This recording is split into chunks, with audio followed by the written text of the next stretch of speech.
Salim, I wanna, you know what? I wanna thank you. You know what? You such a great leader in leading us. And I wanna thank you for even allowing me to come into the Flaming Crescent Society.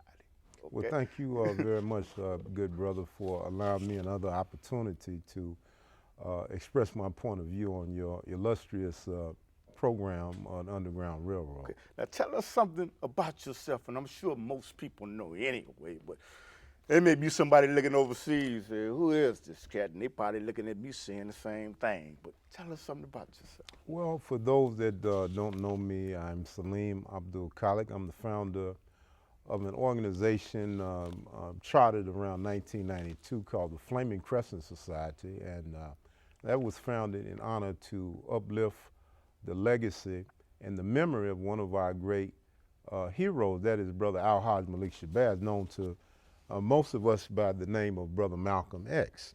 But the Flaming Crescent Society was also created in order to uplift not just the legacy of Brother Malcolm, but the legacy of all of our great heroes and sheroes, warriors and warriorettes, Yeah. soldiers and soldierettes who came to wake us up and shake us up. And we speak out against such vices in the community as drug addiction, black on black violence, and most importantly, our goal is to uplift respect for the women and children in the black community. Yes, sir. And Brother Salim, you know what? This will be on YouTube and this will be seen worldwide. But you know what? In our neighborhoods in the inner city, or some call it the urban jungle, okay, there's crime going on like Dodge City. I mean, fastest gun in the West winds. And it's chaotic.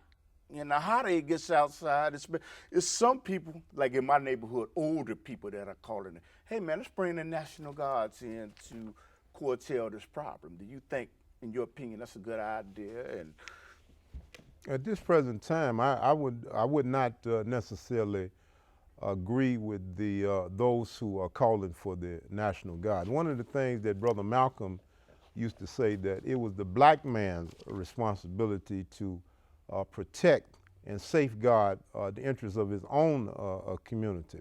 See, one of the things that we have to understand that the black man is what I refer to as all tricked up right now. yes, And it's our duty to get untricked. And when I say getting untricked, what I mean is that we have necessary knowledge and information in order to uplift ourselves spiritually, culturally, and by any means necessary, that we may change our minds in order to make progress yes, sir. as a race of people. Currently, the majority of our people are void of that knowledge which is necessary in order to do that, because we're living under a educational system Yes, sir. which is purposely designed to miseducate us, as pointed out by our great brother and historian, Dr. Carter G. Woodson, in the book Miseducation of the Negro.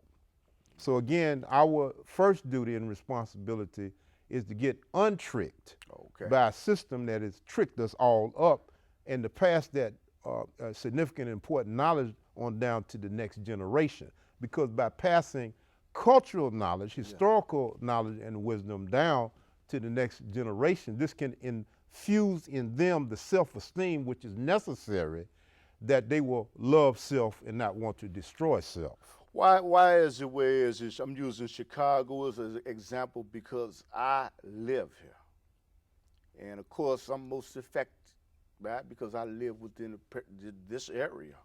Why is it where we have great leaders within Chicago? We had a President Obama. He doesn't come from Chicago. We have Minister Farrakhan, with all due respect, Reverend Jesse Jackson. We have icons that live within Chicago, and they don't have the ability to COINTEL. I'm not COINTEL to slow down the crime, but all due respect to Mr. Farrakhan. But why?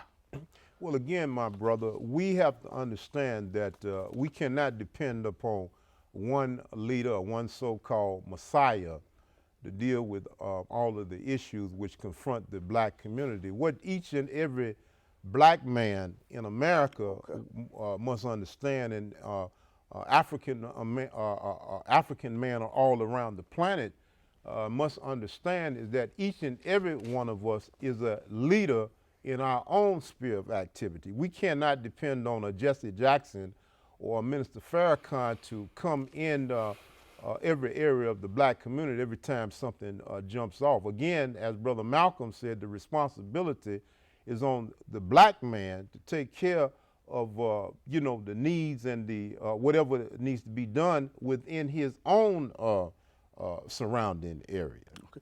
Now, I want to ask you something about Islam. In your opinion, is Islam the solution to the ills of this society and this culture?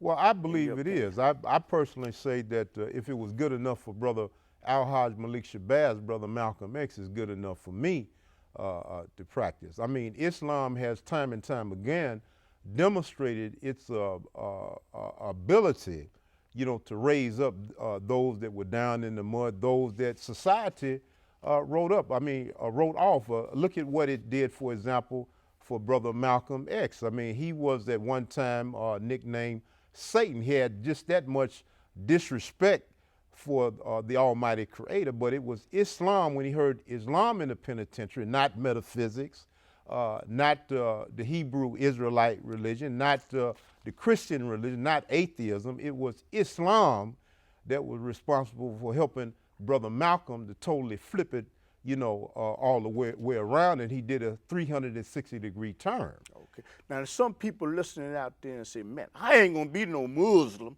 Excuse me for being animated. They blowing up buildings and all that. I'm talking about the extremists.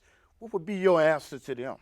Well, my answer to them would be is that just as you can't blame Al Capone, or pardon me, an Italian for all the wrong that Al Capone did, or the Jesus for the lynching that a Christian Ku Klux Klan member did, you cannot blame over 1 billion Muslims on the planet for what one Osama bin Laden allegedly perpetrated. Do you understand what I'm saying? We have to be fair.